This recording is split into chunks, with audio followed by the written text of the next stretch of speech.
F'dawn il-jiem tal-miliet, id-Djoċesi ta' Għawdex permezz tal-Karitas għaddiet is-somma ta' 30,000 euro lil karità tal-Papa biex jinxtraw ħwejjeġ għall-popolazzjoni tal-Ukrajna li preżentament qed issofri bart qalil tax-xitwa u diffikultajiet oħra minħabba l-gwerra.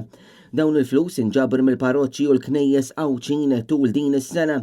F'istqarrija ntqal il-poplu Ukren qed jgħix stat ta' emerġenza li barra l-fattur tal-gwerra huwa dovut ukoll għan nuqqas ta' elettriku, nuqqas ta' gass u anki temperaturi taħt iż-żero.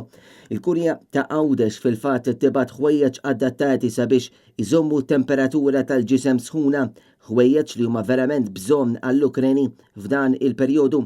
Fl-aħħar jiem fl-Ukrajna ġew rapportati ammont ta' mwiet kaġun tal-kesħa bl-attakki Russi jihraġu speċjalment fiż-żona ta' Kherson. Fjum il-miliet l-isqof ta' Għawdex Monsinjur Anton Tewma appella biex fost l-oħrajn kull persuna twassal l-imħabba lejn l-oħrajn u mhux biss naħsbu fina nfusna iżda nagħmlu l-mutana li ngħinu l-ħadd ieħor f'kull mument possibbli. Min barra din lotja mill-Awċin lill-Karità tal-Papa, il-Karitas Djoċesana ettejn xi familji mill-Ukrajna li jinsabu refuġjati f'Għawdex.